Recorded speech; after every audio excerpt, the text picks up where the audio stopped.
Well, much to your chagrin and everyone else's, I do not have a knock-knock joke ready for today. Thank heavens. So, with that, welcome back to TLDR. I'm your friendly neighborhood backcracker, Dr. Joe. Riding shotgun with me, as always, is my hunk in crime. I mixed the two podcasts up together, but that's okay. Fryer, my guy, how's it going? Wait a second. That's what just happened. Okay. Yes, we are the Woodward and Bernstein of the Dorkshire universe. Doc, formerly my guy. How you doing? And I'm formerly Billy's guy too. I'm going to be a man without a podcast. Oh, it's funny how that works. But I am good. Speaking of Woodward and Bernstein, we're hoping to have some more stuff for you guys at some point in the near future because we're doing our April. I keep wanting to say, even when I was typing out the episode name for this as we were setting up the stream, I wanted to write March solicit because we didn't end up doing a March solicit between me going away and then our March Madness that we ended up having in our own way kind of threw me off. But we have our April solicit. We're trying to do those the first week of each month, but this week we're doing it the last week of March. So either way, I'm excited to talk about that. And we got a lot of awesome books to talk about from what's new today too. No news, right? Because last week we obviously had the 7 Secrets news, which is obviously a big deal. Still kind of feeling the effects, but nothing really to report on our end, right? Not that I could think of. Nothing really big popped up. So with that, we can just fucking get right to it, Nicholas. Yeah, let's get to catching up. Why don't you lead us off then? Because there was a little delay with some things, I was able to do a lot of catch up on some books I've been dying to read. So Hotel, I read Hotel 4 from last week, which did you get a chance to read that? Oh yeah, actually that's right. I didn't talk about so I caught up on that one as well. Yeah, so good. So good. So this volume much different than the first one, right? Where the first volume was like each issue was its own individual thing, and then there was like small, pieces that connected tissue that sort of, wove them all together. This volume, it seemed each issue. I mean, it feels like one long continuous arc. Yeah, they're still doing the individual stories within each one, but there's absolutely that connective tissue. I feel like it was after the second one because the first one was kind of a lot like more reset. Prominent. Yeah, yes, like there's a lot more prominent, but still really, really good. Yeah, I think the only one that was a hiccup was it the third one that was the hiccup first, or it was just kind of like no, it was the second one. I think where they're setting the stage for the larger story. It was kind of like but yeah, they've done well with it since for sure. Yeah, it's been fantastic. The Fourth Man, again, another book from AWA. Fourth Man number 3, I should say. I've been enjoying that. Caught up on the past 2 issues of Shang-Chi, 9 and 10. That continues to be a great story. Let's see, Primordial, issues 5 and 6. That series ended, and that might be the most abstract, bizarre comic I've ever read. And that's Lemire too, right? That's Lemire and Sorrentino, and it's out there, man. There's something in that book I missed. It doesn't take much to go over my head, but there was meaning. There's just something about that story that I just missed. So, but yeah, I read the first issue and then I was like, okay, this is fine. Like it's cool. Like, it's pretty cool, but I don't fully entirely get what's going on either. Yeah, so I missed something there. I do plan on going back and reading it. If you want, I'm assuming you don't want to talk about it on the show because you missed that whatever big thing is. I don't think I could talk about it. I still like what the hell did I just read? Not in a bad way. I just I missed something there. I didn't comprehend whatever they were going for. Darth Vader issue 20. I still have to catch up on last week's book, but Radiant Black 12, which ended the last arc. We're about to get I think we get issue 13 this week, right? Yep. That issue was okay. That issue was okay for me. But I love the series, nonetheless. Caught up on the Scorched issue 3, which was great, and Human Target number 6, which I thought was ending, but apparently it's still going on. So enjoyed the hell out of that so far. So that was for some reason I thought that was a 12 issue because like DC's been doing this lately. Was it 12? Yeah, for some reason 12 makes sense. For some reason in my head I had it as I thought it was 6. Okay, 12 100% makes sense. So I stopped reading this after the first issue. I liked it a lot, but I wanted to give you the crack at it. Is it still trending as a TLDR book? I don't know if I'll talk about it on the show, but it's been really good. Okay. It's weird how we definitely have that middle ground where it's like it's a good book, don't regret reading it at all, a lot of fun, but it's like talking about on the show. Sometimes there's not the depth. Sometimes it's just like it's not on that level. So it's interesting that this is because you were really high after that first issue. I mean, I still am really high on it. I just don't know if it's something I talk about on the show. Okay, but I know Department of Truth. You caught up on that as well. To issue 17, I think. So yeah, because I want to talk about this real quick. So Sheldon, if you're listening, you're gonna love this take. So I have definitely felt like Department of Truth over the past, this latest arc in the past several issues. Like it's been a lot. It's been very dense, very fucking dense to read, and it's kind of a slog to get through some of the issues. Issue 17 goes back to what I loved about Department of Truth. This issue was absolutely phenomenal. It was great. It goes, Martin Simmons is the primary artist on this, but there's been a handful of issues, typically ones that are like, taking place at a different point in time, like in the past, that there'll be a different artist used. And this had to do with, there's a lot of Nixon in this book.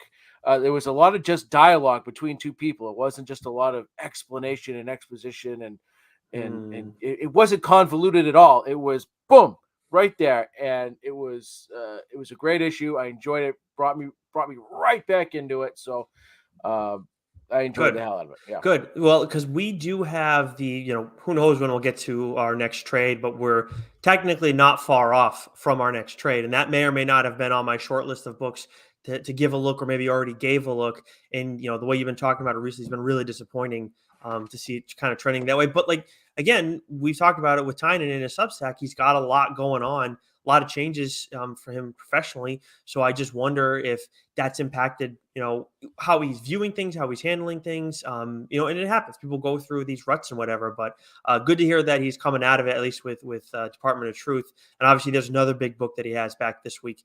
But I know another book you caught up on was Saga 57, because of course that's the first book that we're reading when the comics come out on Wednesday, because we do not get the review copy ahead of that. Image does not need any extra help.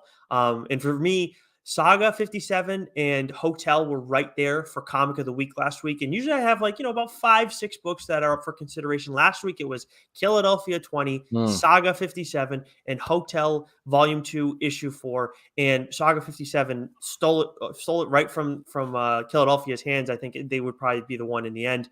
But it was just that one panel. Spoilers if you haven't read Saga 57. If you haven't, I don't know what you're doing. But when we see Marco's head like that, I had to text you and Rich Keefe, of course, a friend from hashtag Dork, had to get your guys' opinion on how you felt about seeing Marco's head like that, and then the lies being spewed about him. Honestly, it hit me in a way that I never thought. I don't think it ever has in literature before, or any other medium for that matter. It's just wild. I was pissed at the world. I want that dude friggin'. I want him hurt in the worst way possible. This doesn't mean dead. I just want him hurt badly. Yeah, that was wild imagery there. Wasn't my favorite issue of the since they've been back. I thought the previous 2 issues overall, the story was much. The stories there were great. This one, don't get me wrong, it was a great issue, and that image was something else. But I was like, I just finished this issue, and I go, okay.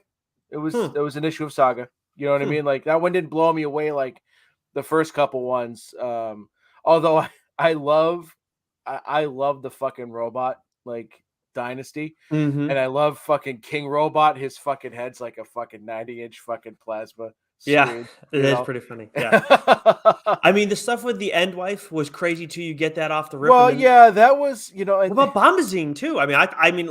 Hopefully they do. I want to see where that goes, because I was like, okay, what are we doing here? I want to see where that's going. But yeah, I forgot about the stuff there with the Endwife between her and Elena. That was probably my favorite part of the book, the conversation those two had, because when we first meet Endwife, you're like, what the fuck? Yeah. And then and then there's a little more depth to her character there. So I love the direction it's going in. Yeah. And because maybe I read it, like it was like the first book I read, last week, and I've read so many things since then. I think I might have what's the word I'm looking for? Like forgotten maybe how good that issue is, right? Lord knows But I've been I there. just remember reading, going, okay, that was good. Okay, Yeah. let's give me the next one now. And they never, but that's the thing. At least they never have a bad one. Even if you say it's okay, it's not. It's they're Facts, okay 100%, with them is totally different than 100%. anything else. Also read Electra, Black, White, and Blood issue 2. I still got to read 3, which just came out, I believe, last week. But really loving that. I love how they're just doing so much extra stuff with Electra. Of course, with Devil's Reign, it makes a lot of sense. But thank you to Chip Zdarsky for really putting this character on a pedestal, and hopefully we just continue to get more and more of her, going forward, not just in the short term. Speaking of which, also she's featured in Devil's Reign, X-Men. I'm still behind on it, but I did read issue 2 that's focused on her and Emma Frost, and that's been a fun little offshoot from the larger story and everything. But speaking of Emma Frost, why don't we move into what's new? And let's start out with Marvel, Joe. I'll kick us off here with this. So we got the Amazing Spider-Man 93. Of course, they're going to be resetting things. We'll talk about that a little bit more later. We got Hulk issue 5 by Don Cates, Star Wars Bounty Hunters issue 21, Silk 3, Silver Surfer Rebirth 3, Iron Fist 2, which I do want to go back and check out, but I'm not like itching to go and read that again after a solid first issue.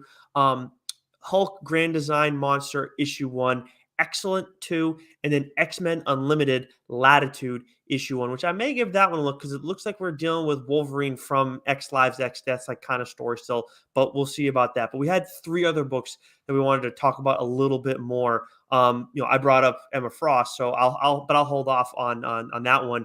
Where do you want to start? Did you catch up on Dark Ages number 6? Mm-hmm. Yeah. So this was the conclusion to that, which we knew was coming because we know Taylor's going, strictly to DC. What a great ending to this story. Mm-hmm. What a great ending. I feel like this issue might have been a little bit longer than a standard issue. I didn't. I don't think it was. You don't think it's so? Not good. I don't know. I think it was 23. I usually check that as I'm like reading. Yeah, I usually do too. But this one just, I don't know, because it felt like, because he was able to cram so much in there, it didn't feel like it. It just, to me, it felt like, okay, maybe there was, a little bit longer. But I loved how the story concluded. And I don't know. I've loved this series, right? I thought it was such a unique idea. And then he told a great story in 6 issues. It was tight. It was solid all the way through.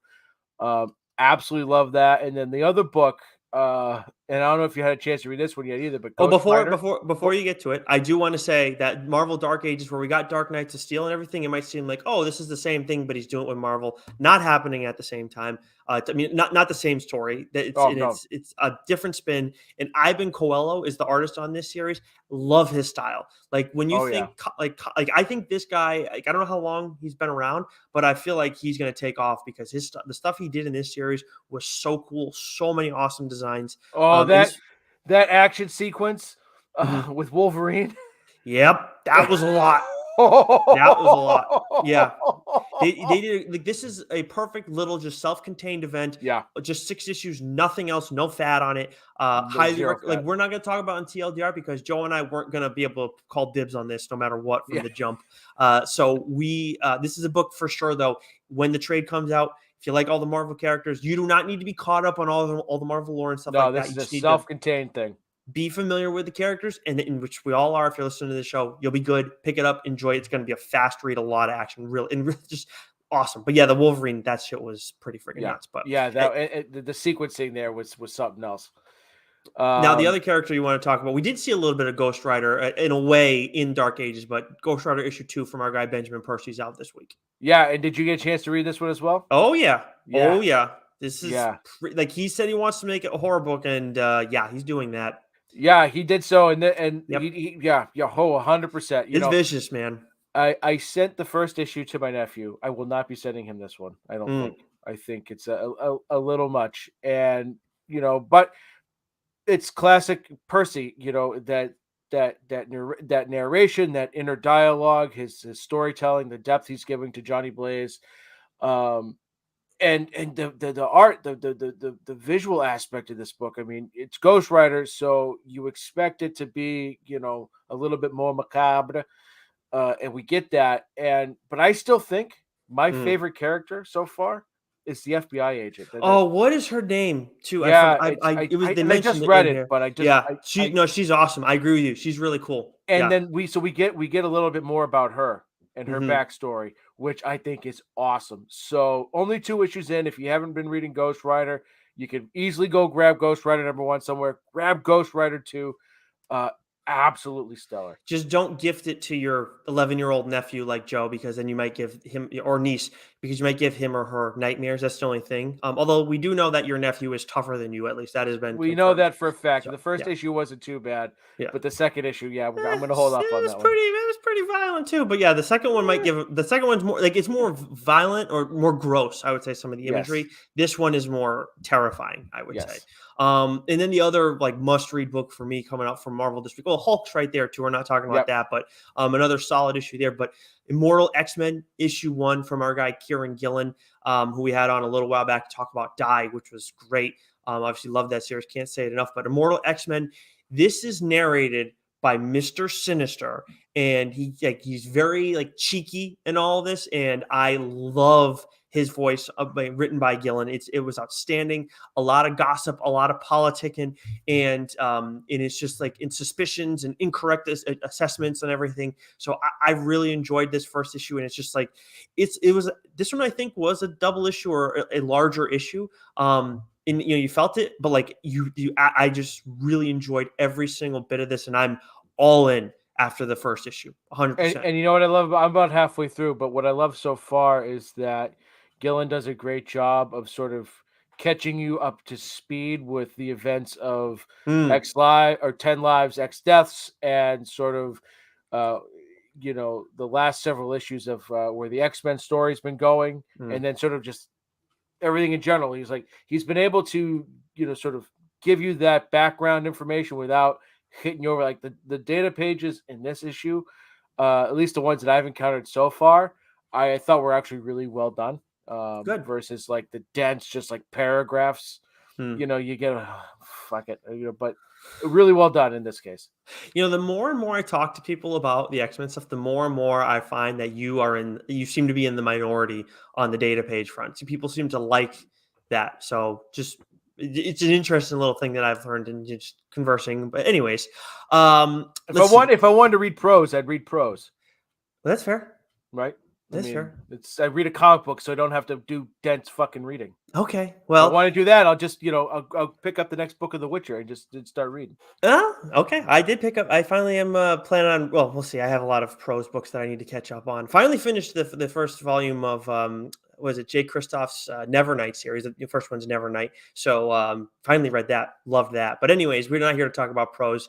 Let's move over to DC. There are a few books that we want to get into there, but especially me. But we got One Dark Knight #2 from Jock, Swamp Thing 11, Aquaman 2, excuse me, Sensational Wonder Woman Special #1, Batman FaZe Clan #1. There were a couple other first issues that we're more interested in, Joe. Let's start off with the one that you wanted to highlight. And it's the one for those watching is my background today. Batman Beyond the White Knight #1. This is Sean Murphy's foray back into the White Knight universe. What does he call it? The Murphyverse. The Murphyverse. And it's fantastic. I mean, this one seems to take place in the future. Obviously, it's Batman 10 years Beyond. after, I think. Yeah, so like some time has gone past from when we left Curse of the White Knight, and he sets up a lot of interesting things. We see some beloved characters and where they are now, and sort of. I'm trying not to spoil anything, but I'll tell some directions their characters have gone in is very interesting. And the end of this issue was very surprising. Didn't see that coming at all. Nope. None whatsoever. Nope. The big thing coming out. And I wanted to say I love the Harley Quinn stuff. Yeah. Of course, we had Katana Collins on a little while back to talk about her series, and it looks like we're going to be getting another series within this universe on another character, Red Hood, which I guess we missed this news at some point because this I did research on it afterwards and it did come up. But we're going to be getting a Red Hood series. I don't know if it's going to be 3 issues or 6, but yeah, I think I might have I thought one of us had retweeted it out like a week or two ago. I think it might have been me. I saw Murphy announce this.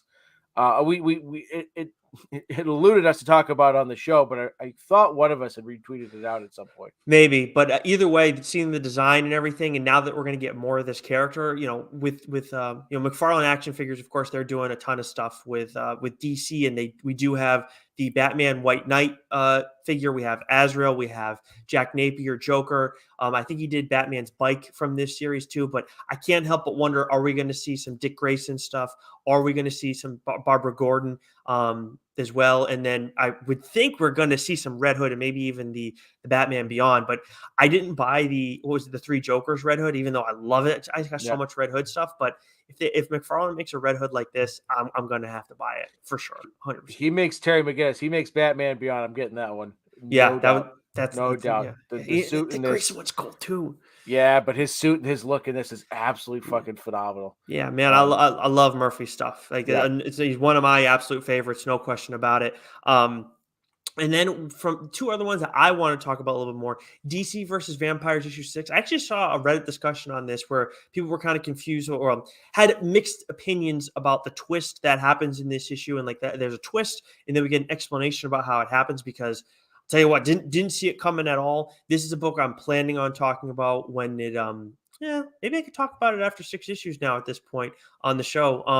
But either way, I think this is going to be wrapping up around Halloween, if my timeline's correct, or maybe a little bit before that. But either way, it's been an awesome series. Really enjoying it, and just twists and turns with characters along the way. And with the 6th issue, I'm like, okay, well, that happened. Where the fuck do they go from here now? And this is Tynan and Rosenberg, and then we get the surprise in this issue. I was like, well, fuck, okay. Cool. It's like that. All right. And the explanation of it that people are kind of divided on, I liked it. It made a lot of sense to me. It's funny the things that people can get hung up on sometimes. Lord knows that you and I get hung up on little nitpicks once in a while, and other guys in the DSG especially. But the other thing was Shadow War Alpha issue 1. Of course, this is integrating Deathstroke Inc., which I've been reading, integrating Batman, which you've been reading, and of course, I'm going to be hopping on for sure when Chip takes over, and then Robin, which Joshua Williamson is writing, which you've been reading, and he's writing this.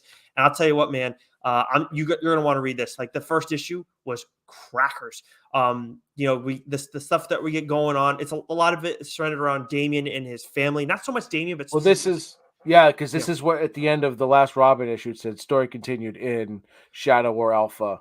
Yeah, so I'm going to try and keep if I have to go and bounce around I do want to read Robin at some point because obviously you talked about on the show, spoke very highly of it, love it. I do want to read that, like the whole thing, but I may bounce around now within Batman and Robin and all this stuff just because, and I'm already reading Deathstroke Inc. because this is very promising to start how they involve Deathstroke in this and what they're doing with the Al Ghuls. All of it's really cool. I like Talia al Ghul a lot. We saw a lot of her. You just read Robin. You need to read Robin. Okay. We saw a lot of her in The Silencer as well. So, okay, I need to read Robin as well. But I think we're going to get a lot of her here in like the best way possible. So really promising start to this event that Williamson has planned for his 3 titles that he's currently writing. But then we move over to Boom.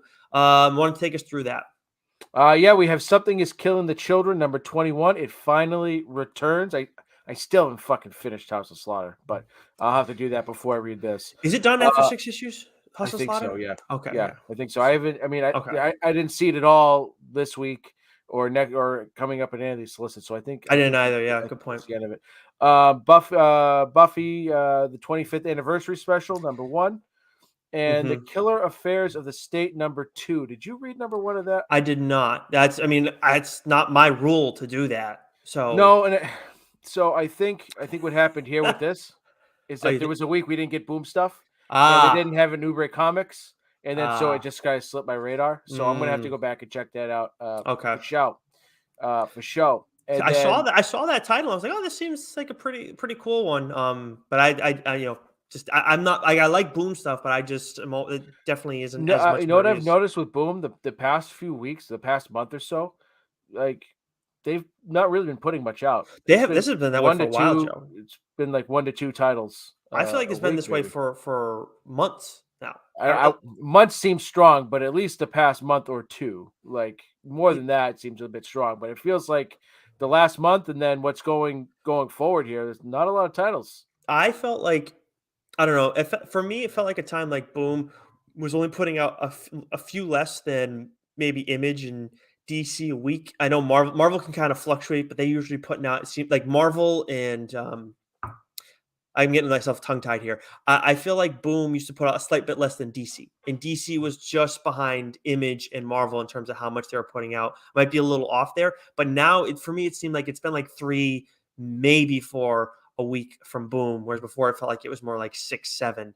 Yeah, So yeah, it's been light. yeah, It's been light. They've been, but anyways, so that's it from Boom. Image this week we got some bangers. I mean, no surprise from Image. We have Spawn 328, Radiant Black 13, as I mentioned before. One of my surprise books, Righteous Thirst for Vengeance #6. Rogue Sun #2, which we talked with Ryan Parrott with last month. mhm. Absolutely love this And I this did book. review this for Geeks Worldwide as Yep, well. Friggin' kick ass, awesome. part of the massive verse there, and I can't wait to look at this next one, Step by Bloody Step #2, Yeah, yeah. and then we got one you want to discuss. Yeah, and of course, Step by Bloody Step, we had Cy Spurrier on Yeah, the show that's to right. talk about that as well. All part of our March Madness. Hashtag Dork. I think PCP and Mac and Goo, all of course of the DSG. They did their brackets, but we decided we're just going to have a ton of interviews, and of Yeah, course that made our life very simple over this past month plus. But from Image, also we have New Burn #5. So Joe and I, when we do interviews, sometimes we get one issue of a story. To go off for the interview, which is fine. Whatever, we can totally do stuff off that, especially if a creator has a big catalog of work. But with Rogue Sun, we got the first 2 issues from Ryan when we talked to him. So now next month we'll finally be caught up with everybody else, or backing up with everybody else, I should say. New Burn, Joe and I got the first 5 issues of New yeah, Burn when we talked to Chip Zdarsky. So we've been waiting for a long ass while to get some new stuff on New Burn. And I did go back and skim through this one before the show because I couldn't remember exactly which issue this was. And man, like when I talked to Chip about was it like it just seems like he gets New Burn in these weird spots every single time, yeah. and like is it ever a challenge to like make it so hard that it seems like he's never going to get out of it, and then he somehow gets out of it. And when I asked that question, this issue was the one I was thinking about. This is Yeah. amazing how he did this with Easton Because what Newburn. he say, he goes, you got to write it backwards. You got to, Yeah, put him in this way and then go backwards from there. yeah, So, I got to reread all these again because what was it, September that we got these? And we read yeah, them something all, like that. right? This is the prison one though, so Yeah. this was This was crazy. this Yeah. one. This one sticks out. I can't wait for the next issue to come out and eventually the TV series, right? Yeah, For this, right? still don't know where that's coming from, but man, Chip. Honestly, like I wonder. I know Chip's got stuff with Comixology going on too. I know you've been reading that, but he's going to be, and after this Devil's Reign event, he's going to have Daredevil, he's going to have Newburn, and he's going to have Batman. I Yeah. wonder how much else he's doing. I mean, but like honestly, if the money's coming in, he doesn't need to do anything else. Those 3 things are all Yeah. awesome. Like, Yeah. you kidding Yeah. me? What did he Uh, say? Sex criminals fucking paid for his house and everything else just buys the groceries. Yeah, exactly. Exactly. Yeah, something else. Can't wait till we catch up with him again at some point down the line. But then, of course, from Dark Horse this week, we have Hellboy, the Silver Lantern Club, #5, Aftershock, The Heathens, #5, which is by Colin Bunn, correct? If I'm not mistaken. And then My Date with Monsters, #5, and Almost American, #5. A lot of 5s coming out from Aftershock. Usagi Yojimbo is the Lone Goat Kid, #3 is out from IDW this week. And then we got TMNT #127, which we will be talking about, a little TMT as we move into our solicit, but don't hold your breath on too much of these. But I did let's I hold on. I wanted to bring this up because I wrote this down the other day and I sent it to you. If I can fucking find it. I think the first issue of The Last Ronin dropped in October 2020. And we're gonna get the last issue in was it 2023? Mhm. Yeah. right? Something like that. Yeah, you said So yeah, I wasn't far off. So it'll be fucking 5 years before we get all these fucking issues. Yeah, it's I have no faith in this anymore. I don't understand how it could go this far. But yeah, yeah, we'll get to that a little bit later on in this list. But let's get started with the first week of April. That is going to be the first Wednesday of the month is going to be April 6th. What do you got for me from Marvel? All right, so we have Moon Knight issue 10, the finale to Devil's Reign issue 6, X-Force 27, She-Hulk number 3, Black Widow number 15, Star Wars Bounty Hunters number 22, and Strange number 2. And then, so those are all the ongoing series. Then we have a couple of new books dropping. A couple of annuals, X-Force Annual number 1 and Captain Marvel Annual number 1. But we have a couple here that I think we're going to want to sink our teeth into. But before I get to those, we have Marauders number 1, written by Steve Orlando, local guy, Steve Orlando. So it looks like they're rebooting the Marauders with Kitty Pryde being the lead in that, I believe. And then we have Deadpool Bad Blood number 1, written by Rob Liefeld, Chris Sims, and Chad Bowers. It's a good thing that Liefeld is writing, not drawing. Yeah, I was going to drop that Liefeld joke on another book that he's doing soon, but it was too good to pass up. Yeah, I don't. He's, I know he's like co-created Deadpool and everything like that. But I don't understand his style. It's just never. Why are they letting him draw? Why are they still I letting mean, him? He's like supposedly he's been a legend and co-created Image and all this stuff. I don't know. Legend from drawing things from the knees up. Apparently, yeah, that's one way to put it for sure. Yeah. So 2 books, 2 number 1s that are dropping. The first week of April we're going to discuss. I'll go first. So this one is written by Al Ewing. X-Men Red number 1. As we said, now, X-Men is on fire right now. So synopsis: Who can save the Red Planet? The mutants of Araco spent millennia scarred by war. But on what was once called Mars, they're learning to live in peace. Storm knows the Red Planet needs something greater than a queen, but Abigail Brand has other plans. Along with an unstable Vulcan on her side and Cable keeping his own secrets, welcome to X-Men Red in a new world, and someone has to fight for it.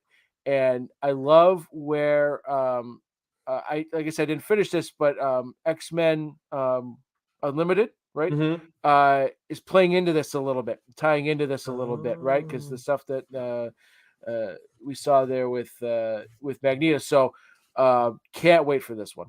Yeah, this sounds pretty cool. I mean, and I hear X-Men Red, and personally, I think first of Tom Taylor's run-in, which was way too short. But I understand why I ended up getting short with everything that they had playing with Krakoa and everything like that. But yeah, this one does sound pretty cool. For me, the big one that I wanted to sink my teeth in was Spider-Punk issue 1, written by Cody Ziegler, excuse me. Anarchy in the Spider-Verse. Spider-Punk gets his own series. Hobby Brown is the anarchic Spider-Punk set to protect Earth 138 with his action hand and his chaotic band of punk rockin' heroes backing him. Norman Osborn is dead, but what will the chaos he's created be? Will the chaos he's created be too much for Spider-Punk and gang to handle? I'm in on this.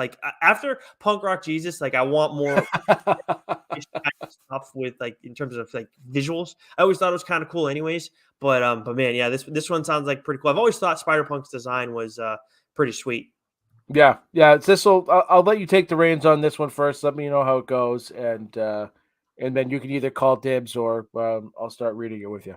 Okay, sounds like a plan. I will take us into to DC as well. So we got Batman 122, Batman Killing Time issue 2, Suicide Squad issue 14, Wonder Woman Historia, The Amazons issue 2, and Monkey Prince 3. We also got a couple of first issues. I know you wanted to sink your teeth into one, but real quick, we got Earth Prime issue 1. Batwoman seems like we're going to be getting a couple of different Earth stories, I should say.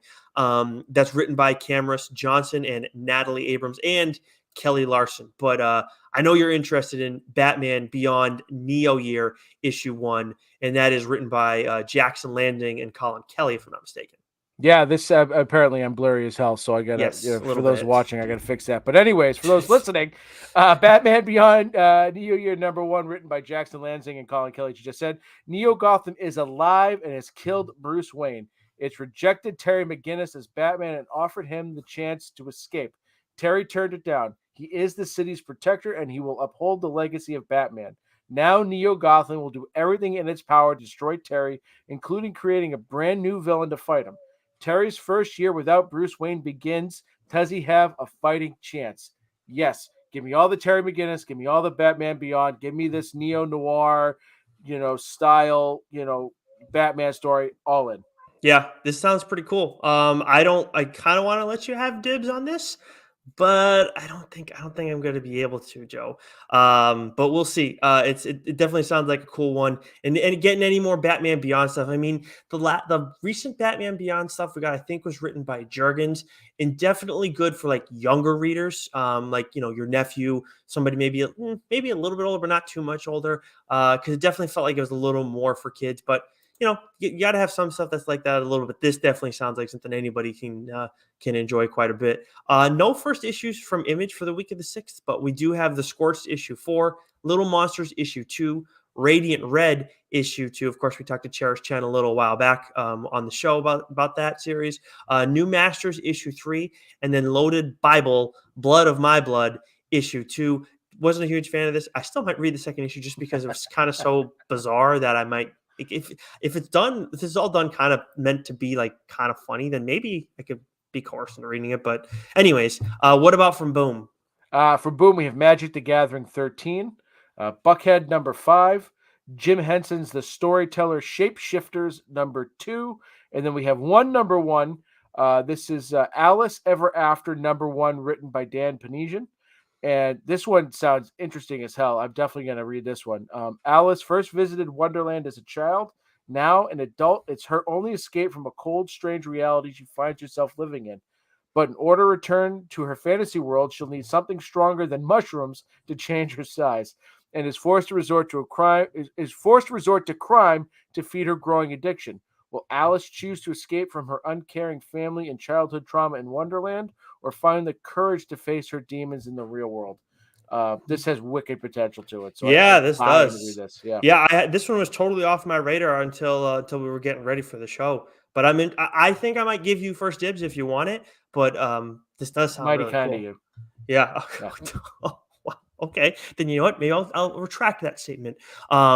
Anyways, Dark Horse, we got Apache Delivery Service issue 4. IDW, we got Star Trek Mirror War issue 5. And then we also have the first issue, The Rocketeer, The Great Race, written by Stephen Mooney. What about from AWA? So from AWA, we have The Joneses, #1, written by Michael Marici. So this is spinning out of the pages of the Resistance. So we're jumping back in. The Joneses focuses on a suburban family with a big secret. In the global pandemic known as the Great Death, mother, father, sister, and brother were all transformed into something superhuman. While the world embraces fascism born of fear, the Joneses realize they face grave consequences if they are exposed as reborns. Do they keep a low profile and hide in plain sight, or use their powers for good and risk exposure? So, everything that AWA has done within the Resistance universe has been fantastic. Now, I will say, while I love Knighted, that takes place in the Resistance universe, but doesn't feel like it. Yeah. Like everything else they've done, like Moths was fantastic, and obviously the Resistance and Volume 1 and Volume 2 were great. But like the one book that's not in that universe, Telepaths felt like it was in the universe, but it wasn't, and they should have flip-flopped Knighted and Telepaths, to be honest with you. But it felt like it was the same creative team though for Telepaths in the Resistance universe. That could have been why. But so do you like that about Knighted or not? Well, that's the thing about Knighted is that, okay, you say it's in the universe. I don't need it to be. It doesn't need to be. It's a really great story as it is, and they don't make a ton of reference to it. So like, It's not like it's like, oh, like I would like this book better if it had more Resistance tie-ins. No, that's not the case. Like it just doesn't need to be.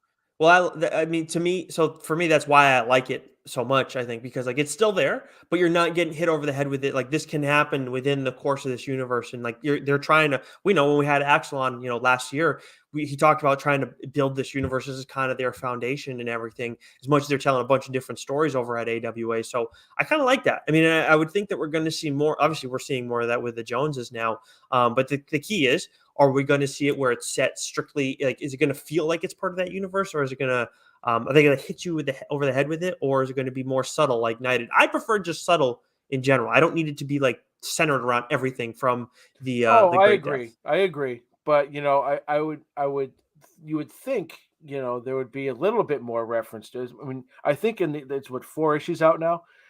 There's been like maybe one sentence Mm-hmm, about it in the entire series. So mm-hmm, otherwise you wouldn't know. And so for me, it's like, well, then what's the point? Unless like there's something that's going to happen in the last issue that really ties it in. mm, Um, like I get wanting something like, okay, it's in this universe, it's subtle, but it's not like people in this book, in Knighted are super powered.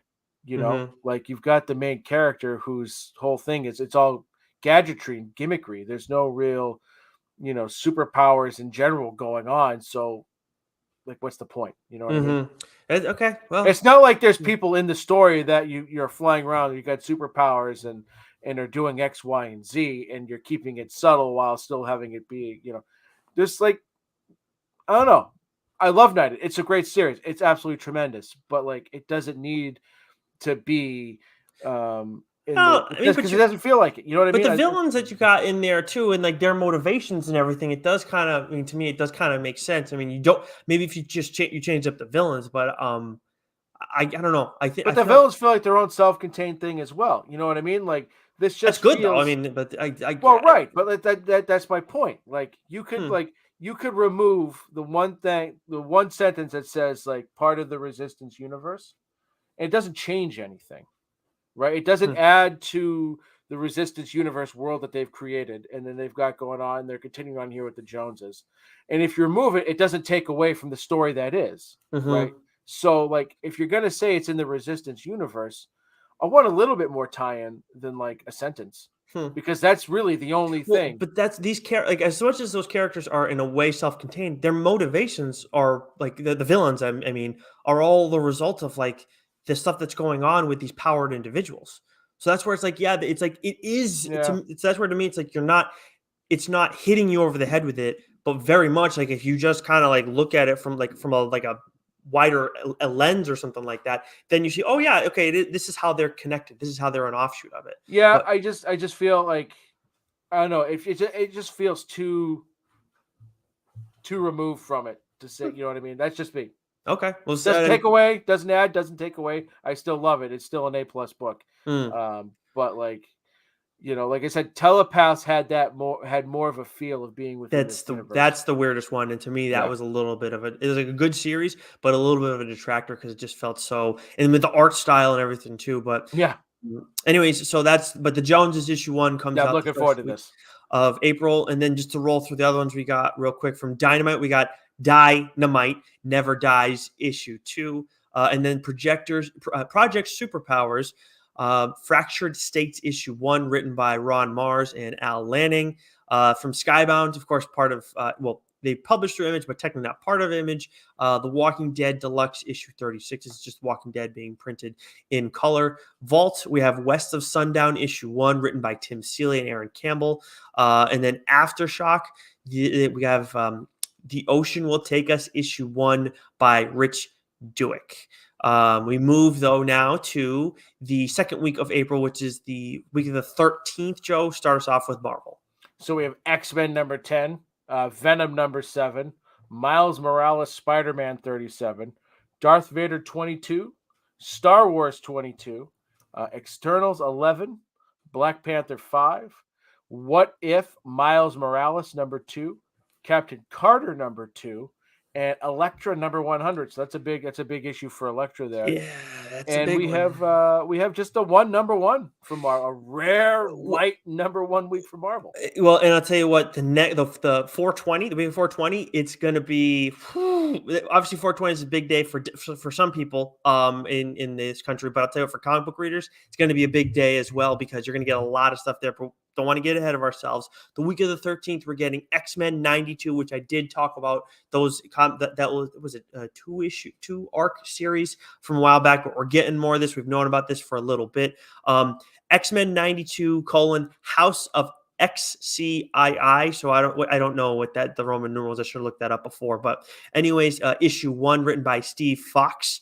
Everyone's favorite 90s incarnations of the X-Men have returned, but this time everything is even all newer and all more different.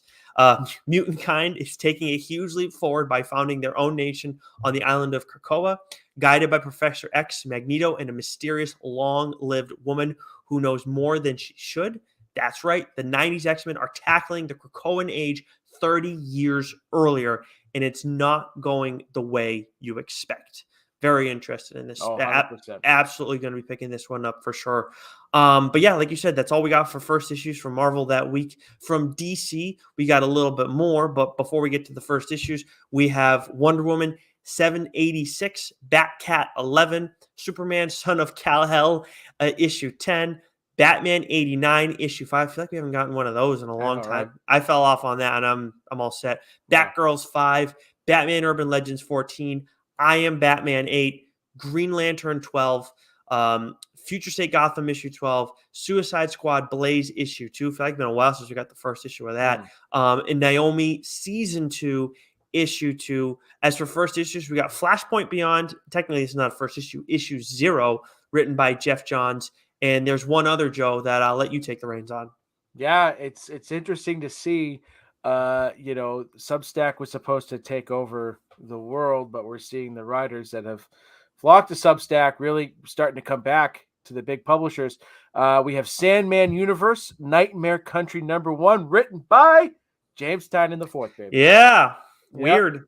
Mm-hmm. Yeah, so I'm gonna tell you, this book sounds like a fucking doozy. Sometimes nightmares walk the earth.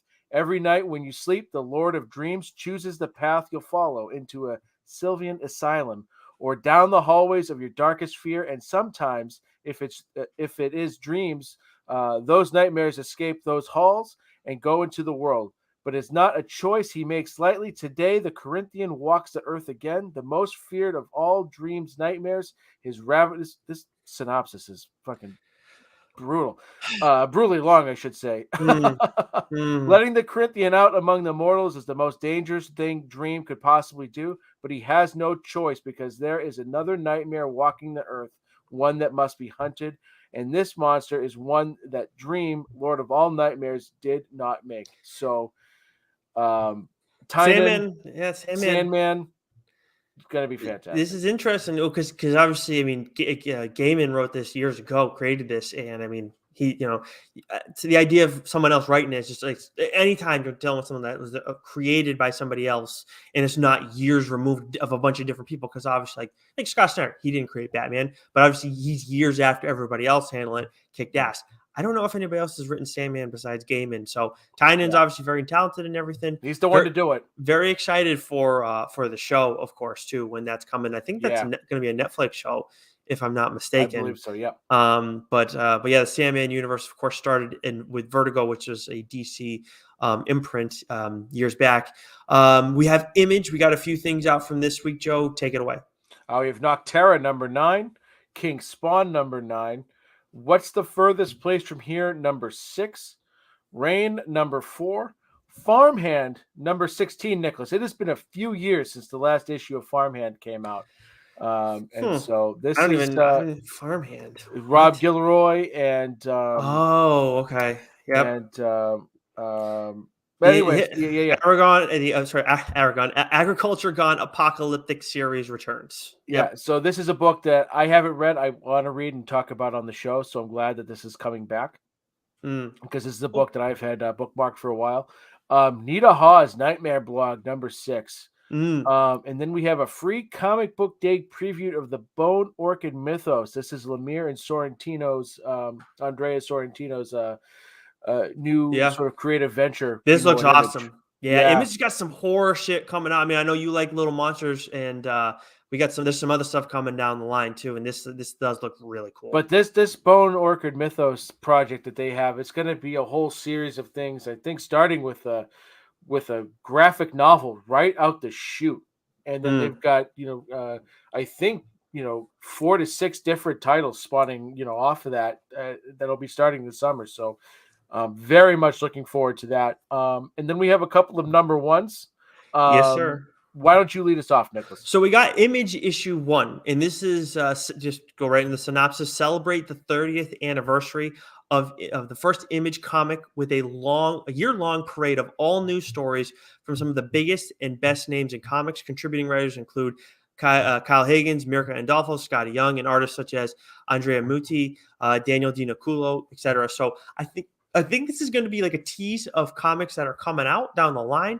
I thought I saw this was going to be an anthology too, so I'm not exactly certain what it is, but I'm going to be picking up and trying to figure out what the heck this deal is. Obviously, the synopsis only tells us so much, but yeah, I mean, 30 years of Image. It's why. I mean, it's just for me. What's so weird about it is like I know you were young still when it came out, but Image came out. What was it, like 4 months? Started like 4 months after I was born, so it's just very weird. All this like the 30th celebration. It's like, yeah, don't remind me of how old I am. I was 10 when Image started, right? Yeah. So I my feeling is that this is going to be an anthology issue. Each issue will be from a different writing artist team. Now I know like Mirka Andolfo is writing. She'll also be doing some drawing.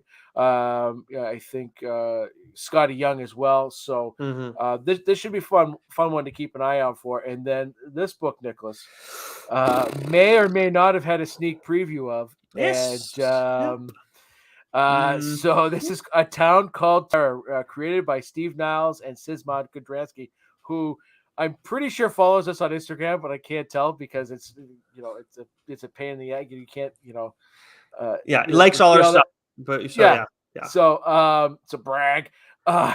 Henry West is brutally kidnapped in the middle of the night while his wife Julie watches, terrified.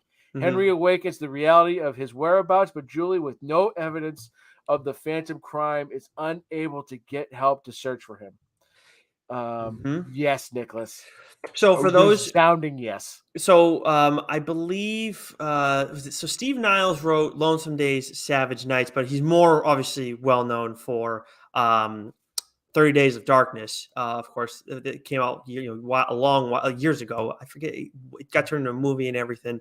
But I'm trying to think. Kudranski, I thought he was he was okay. So that's what it was. Okay, Lonesome Days, Savage Nights was written by Salvatore A. Simone and Steve Niles, and then the illustrator was Kudranski on that one. I could have sworn that they worked together on that. So I talked about that book a little while back on the show from TKO Studios. Still have that book over in one of my bookcases. But I enjoyed that one in this first issue. Yeah, Joe and I may or may not have already had a look at this. And if you're looking for something to add to your pull list, especially if you're of the horror variety, add it. Very cool. So hopefully we'll talk about that more in detail at some point down the line. Keep your peepers popped. From Boom, we have Mighty Morphin 18 and 7 Secrets 16 as we count down toward the finale of the 7 Secrets story, with issue 18 being the last one. Great news in some ways, but also unfortunate news in others. What about Dark Horse? So we have another book that I either just don't understand or it's just beyond me. Radio Spaceman #2. Of 2, right? And this is written by Mike Mignola. North Mythology 3, issue 3. Last Flight Out #6. I've loved this series. This is a potential TLDR book right there. Okay. Daisy #5. Assassin's Creed Valhalla, Forgotten Myths #2. And then Dark Horse has a #1 coming out that week. Breakout #1, written by Zach Kaplan. Okay. I Last Flight Out, I remember you saying you like that one a lot. Do you know who's writing that series? I don't. Not off the top of my dome, no. Okay, so I'm interested in hearing more about that one because that one's just a random one that Daisy was one too that was random that I think I'm going to try and look at that when the trade comes out because I was very late to the game. I've heard good things about it. Yeah, it looked pretty cool. Some of the art that I've seen from it, the covers, like I remember, I think it was the first issue cover was like intense. From IDW, we have TMNT 128. AWA Knighted issue 5, of course, the final issue of that. Hit Me issue 2, the first issue of that was kick-ass. Comic of the week that week. I can't remember if there was another big book that came out that week, but it was friggin' awesome. Hit Me's great. Vault, the last book you'll ever read, issue 7. The Rush, issue 5. Human Remains, issue 7. We Write Titans, issue 3. From Aftershock, we got Free Comic Book Day, Bunny Mask Tales, issue 1. So I don't know exactly what that's going to entail. If it's going to be like highlight reels from Bunny Mask for the first arc, but I'll tell you what, I talked about that on the show a while back. That was a great series. I don't know if the trade's out yet, but if it is, go pick it up. Don't think twice about it, and go back and listen to that issue where we talked about it. But we also are getting Midnight Rose by Jim Starlin that week from Aftershock. Kaiju Score, Steal from the Gods, issue 1 from James Patrick. That sounds like something for sure. And then we got Dynamite Immortal Red Sonja, issue 1 from Dave Abnett. And then Valiant, the final issue of Cullen Bunn's run on Shadow Man, issue 8. But I think he's going to be doing some more stuff with that character moving forward. Yep. Very excited for all that stuff. And hopefully we'll check in with him soon. I keep saying it, and I feel bad that I keep saying it because we got to send him a note. But anyways, what do we got from Marvel for the week of the 20th? We have, not a lot. Light week from Marvel by Marvel standards. Oh, wait a minute. My tease was incorrect. I apologize. It's the week of the 27th. That's the crazy week. I'm sorry, everybody. My bad. I misremembered. So the week of 420 from Marvel, we have Wolverine 20. Yes. Benjamin Percy. We have Darth Vader. We just had Darth Vader 22. So typo one of those. Yeah, that might have been my fault. We have I'm getting a little ahead of the game for the the holiday and everything like that. 420. You're my apologies. A little early. Oh yeah. Sorry. Anyways, we have Hulk number 6, Shang-Chi number 11, and then we have a couple of number 1s. We have Captain America number 0, written by Jackson Lansing, Colin Kelly, and Tochi Onobuki. Before you say anything about the first issue, or technically the only first issue we're getting that week, with Captain America, this is a character who, like with comics, his over the years hasn't necessarily sold all that well. I think the United States of Captain America did pretty well. I don't know for sure, but I know I've talked to retailers, from our area, they run into issues. And I can understand it. It's just like too much of a do-gooder in some ways, and now that doesn't necessarily play as well. And I feel like it hasn't for a few decades now. But when I see Alex Ross, outstanding artist. I don't want to not see him doing stuff, but I feel like for Captain America, as much as he does fit the character in some ways, I also feel like it's not going to bring people in because it still has that old polished vibe. That's because Ross's art is so impressive. I just feel like you guys need to find a way to bring him into this century. That's the problem with this character. You can't. I don't know. I just feel like it's going to continue to be hard to sell if you don't try to evolve like you did with United States of Captain America. Well, I thought Marvel, nailed the character, right? In the MCU. Yes. Okay. What are you talking about? Yeah. Sorry. Yes. In the MCU, right? 100%. And so you just have to adapt that Captain America. You get transition into the books because, I think the way Chris Evans portrayed him and the way they wrote him, for me, I feel like Captain America is as popular now as he ever was, but you're right, in the books he's just too much of a fucking nerd, right? So you're right, you have to find a way to adapt and just sort of see if you can take that essence that we got from the MCU and give him a little bit more of that fish out of water kind of feeling to him, but have him still when he stood up to Tony Stark, in Civil War, and from that point onwards, that's the Captain America you need to have in the comic books. Yeah. He's gonna have an edge to him still, but he still has his core values. Yeah, you could still we see it with plenty of other characters. They still think they're doing the right thing and going against what everybody perceives they should do. Let's see a little more of that with Captain America, because we do see it, and we've seen. And I feel like we've seen it in the past, but just we need it now. We definitely need it now. Yeah. Just in the sense of people reading the characters' stories, the titles more. That's the problem. So, but what about the other first issue we got this week? So we have The Amazing Spider-Man #1, written by Zeb Wells and John Romita Jr. Again, please God, let John Romita Jr. be writing, not drawing. I think he's Because drawing. this is another guy that's lost his fastball. I'm pretty sure he's drawing. Ramita Jr., two guys that have lost their fastball, Frank Miller and John Romita Jr. That Superman Year One book, Black Label from DC that came out a couple years ago, was so fucking bad, Nicholas. Yeah. And like Ramita's arms, like he just drew like steel pipes, for arms. It was holy smokes. So, and this is Spider-Man the Amazing Spider-Man #1. This is a big deal. So don't fuck it up.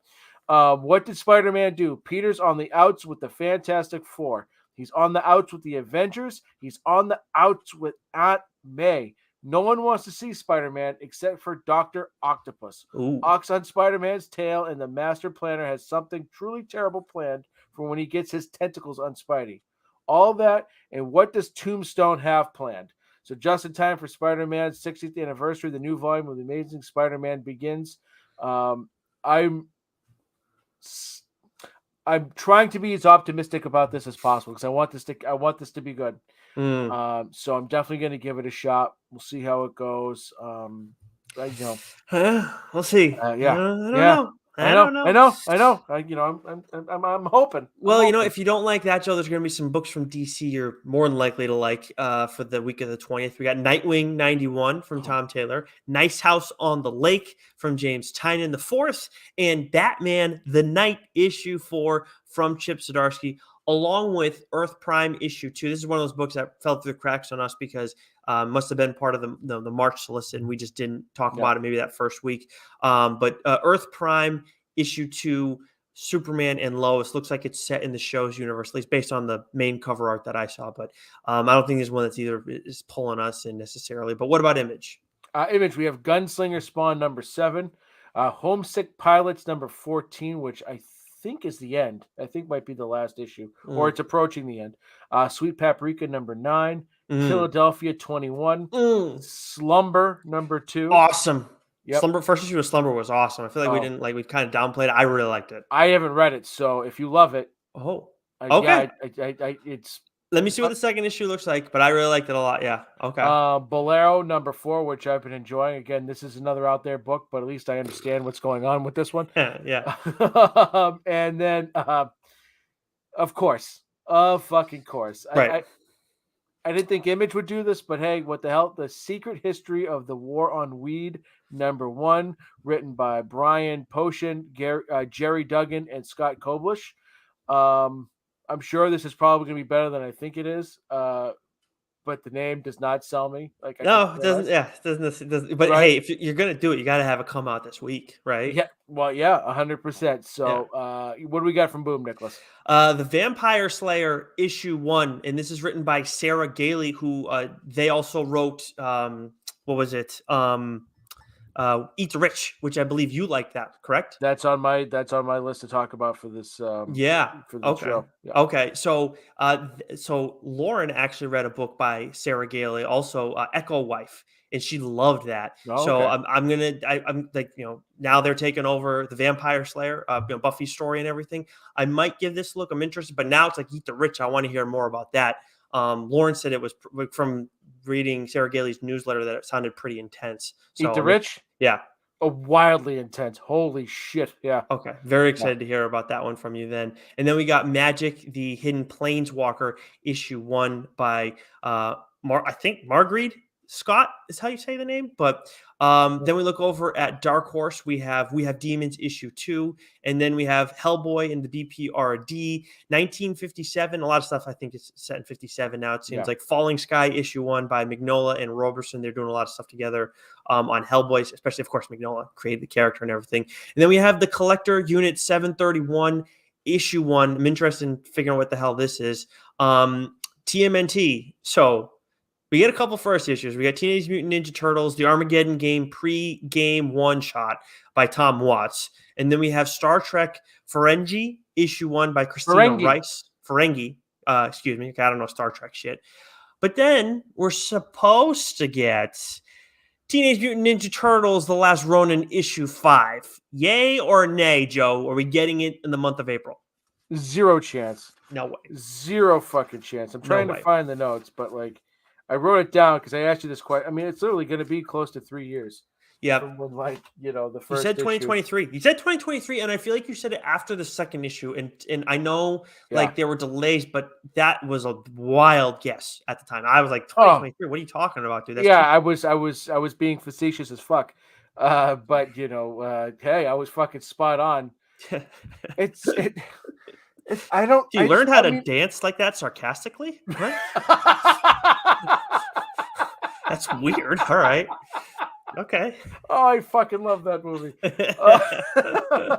But like, I just don't get it. I don't get it because 5 issues really shouldn't take 3 years to come out. No, not at all. And I know at the beginning there was some creative team changes that were made. I think Eastman and Laird had another falling out, or there was an art change, or something happened. But like, oh man, just it's been such a good series, right?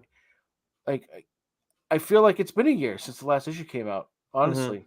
And it does feel like that. Yeah, it's ridiculous. But like the thing that really sucks is that they really have a grip. They're I forget the saying, but they have us by the balls. Like there's like we have no choice in the matter. Like, we're gonna read this when it comes out. The thing that sucks is like I don't mind going back and looking through a previous issue. Sometimes it's gonna happen. You're gonna deal with a lot of info in a series or whatever. Lord knows we have to do that with what's the Image series by Carrie Randolph and Brandon Excellence. Excellence. Yeah, Lord knows we have to do that every time that comes out. But this is I feel like this is going to be. Oh no, that's pretty. When was the last Excellence issue, by the way? I don't even know. At least I have no idea, and I have no idea when the next one's coming out. No, we have no clue. It's why even put it up because we just don't know. But it's, anyways.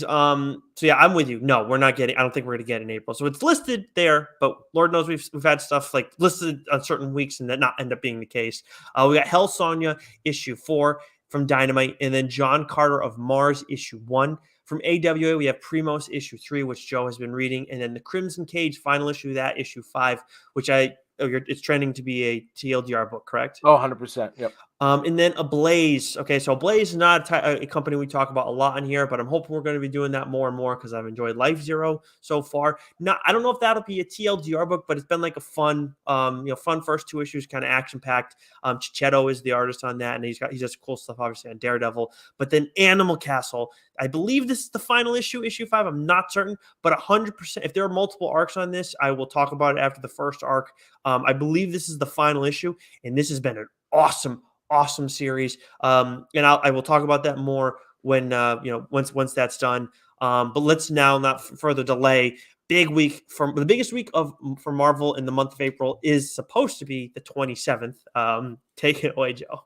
All right. So for ongoing titles for the week of April 27th, we have Punisher #2, Ghost Rider #3, Immortal X-Men #2, Carnage #2, Sabretooth #3, X-Men Red #2, Star Wars Crimson Reign #4, Marauders #2, Silk #1. That is incorrect, Nicholas. Yep. That would be Silk #4, I believe. My apologies. Venom Lethal Protector #2, Deadpool Bad Blood #2, which is also the first issue coming out this week, so take that with a grain of salt. Yep. Wolverine Patch #2.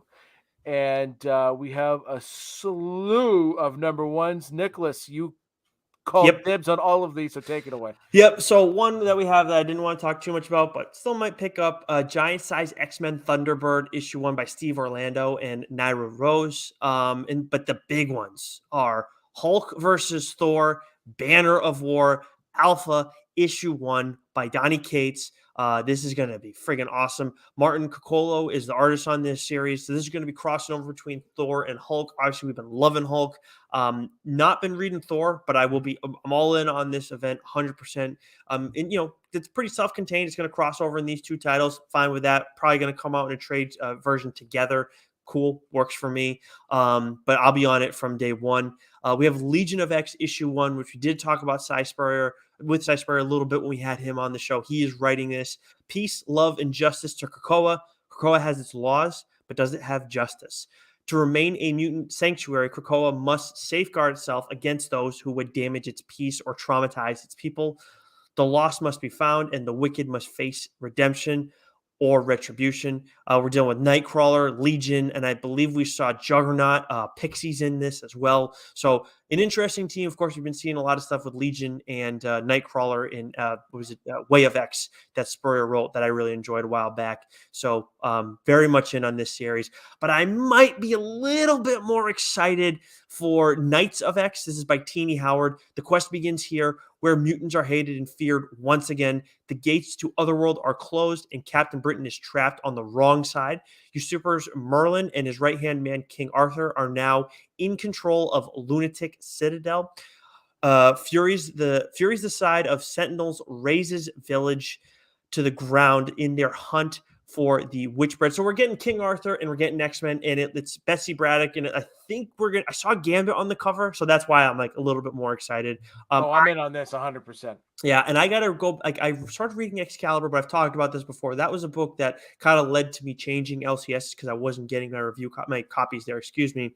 So I'm gonna go back and read that, and if I love it, I'll talk about it on the show. Hopefully, I can do it before Knights of X, but we'll see in terms of timing. But yeah, Knights of X, Legion of X, and Hulk versus Thor: Banner of War Alpha issue 1. That's a big ass freaking week for Marvel. Yeah. And all the other stuff you just talked about too, Punisher, Ghost Rider, everything. Yeah. So it's going to be wild. Sabretooth, yep. And then we go to DC. We got Detective Comics 1059. I feel like it's the first time it's popping up as we're talking about all this. It's been like because it's been weekly. But remember, I said the last thing ended. Now they're starting something new, so they're probably taking some time to give Tamaki a little bit of a breath, right? Right. Then we got Dark Knights of Steel issue 6, and this is not the end of this is it the end? I don't think it's the end of the first arc because technically they released a 3-issue story like trade version. So if you fell behind on this, you can catch up very quickly. Very smart. So if they're going to be doing 3 at a time, I would definitely get in on that right away. We have the Joker 14, Robin 13, Batman 89-6, Deathstroke Inc. 8, Batman Beyond the White Knight issue 2. Rogues issue 2, Aquaman, Green Arrow, Deep Target issue 7. I've been reading this. Solid. Not going to talk about it on the show, but it's been fun. We also we have a first issue, and then we have another one that's not a first issue, but kind of a larger thing. But first, The Flash, The Fastest Man Alive, issue 1, written by Kenny Porter. But Joe, are you going to be reading Justice League 75? Well, this is the one where so Joshua Williamson, and I believe this one is being hailed as the death of the Justice League. Mm-hmm. So yeah, I'm going to be reading this one for sure. So an oversized special issue. Superstar writer Joshua Williamson pens the beginning of the next big DCU event. It all starts here. A new dark army made up of the DCU's greatest villains has formed on the edges of the multiverse. The DCU's best, most powerful heroes are pulled together in an epic war to push the darkness back. But in the end, they are no match for it. That's right. You heard it here first. The Justice League are killed by the Dark Army with only one survivor to warn the remaining heroes of Earth about what is coming for them. Now, on one hand, I get that's a big thing. It's going to sell a lot of books. But man, oh man, would it have been something if they were able to find a different way to tease this without telling you that they die? Yeah, see, like on the one hand, it's like I wish they waited or didn't have to tell us. But on the other hand, I also look at it as like, well, like this is how you're going to bring people in. This is like the big thing. This is nuts. So I don't I get it. You got to publicize it, but I guess the only thing you could hope for is like, hey, if this book was doing so well that you don't need to worry about bringing new people in, like a saga type thing, you don't need to tell people too much. But to see who the one survivor is, that's I think where the intrigue is really going to be. Mm-hmm. Very much so. Yeah, this is going to be a must read for sure. I don't read any Justice League stuff, but I will sure as shit be reading this one. Yeah. Now, what about from Image that week? This is going to be another. But I mean, Image has a ton of big weeks, obviously, but this one's going to be another good one.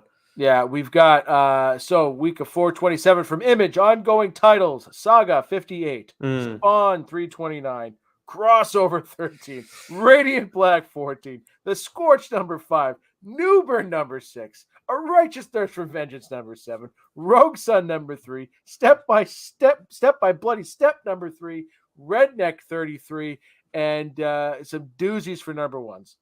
Yep. So we're getting Razor Blades Small Cuts Special Issue 1. So this is James Tynan's magazine that he has. So it's a collection of all that. So actually, that's pretty much sums it kind of up. With art from Martin Simmons, who's on Department of Truth, and then Josh Hickson, and then other people as well. So I'm interested in picking that one up. And then because I don't read his magazine, but I feel like he's got some cool horror stuff in there. And then Bloodstained Teeth issue 1, this is by Christian Ward, the Eisner Award-winning co-creator of ODYC, Invisible Kingdom, and Machine Gun Wizards, returns to Image with red hot artist Patrick Reynolds, who we did see in Nita Hawes' Nightmare blog. Mm-hmm. So similar vibes to Jason Shawn Alexander, but definitely not exactly that. Anyways, for an ongoing series, a fast-paced 100 bullet style crime saga with fangs. Articus Sloan, misanthrope, criminal, asshole, and vampire, lives in a world where blood isn't the only thing vamps crave, and for the right price, he'll make you a vampire too. After all, immortality isn't cheap. So may or may not have gotten an early look at this one too. So we'll see about talking about that in more detail down the line. From Boom, we have Something is Killing the Children, issue 22. Berserker, Joe's favorite title, issue 8. Dark Horse, we have the British Paranormal Society, Time Out of Mind, issue 1. This is by Mignola and Roberson. And I'm interested in seeing what this one's all about. I haven't it seems like it's set in its own thing. British Paranormal Society members Simon Brutenholm and Honora Grant arrive in Noxon together, but with separate goals. Honora hopes to uncover information on the town's strange traditions, while Simon is searching for his missing assistant. So to me, it's kind of got culty vibes. I'm interested in that small town culty vibes. I wonder, is this I don't think this is a previous thing from where I looked. There wasn't a previous British Paranormal Society thing, right? So I'm hoping that's not the case. Where I'm going to be missing out on a lot, but I'll report back on that as we get closer. It's nice to see Mignola do some non-Hellboy stuff. For sure. And then take us through the rest of the books that we got coming out on 4/27. Yeah, so from IDW, we have Usagi Yojimbo, Lone Goat, and the Kid #4. Godzilla versus the Mighty Morphin Power Rangers #2. I forgot to say that I did read this in catching up. I forgot. And this is by Cullen Bunn. Really enjoyed it. This is fun. It's not nothing crazy, in the sense of larger, deeper meaning stuff. It's just a fun thing. Enjoy the art. Freddie Williams second is the artist on this series. So cool stuff. Definitely, if you're a Power Rangers fan, just want something a little different, really fun. From Dynamite, we have Red Sonja #8 from Mirka Andolfo. From AWA, we have The Fourth Man #4 and Hotel #5. And then from Aftershock to take us home, we have The Naughty List, written by Nick Santora. Very interested in this one. Definitely going to give this one a look. But yeah, so that is it for our April solicit. We're not going to do Failed Superhero Club this week. We will be doing it with whatever we end up doing next week, but we'll address that at another time. Anything else, Joe, before we take off? No. All right. Gucci. All right. So until next week, then, make sure you guys keep your peepers popped. And if you haven't already subbed to the show, I should have said it off the top, but here we are. Anyways, until then, Joe, stay sexy. You know it.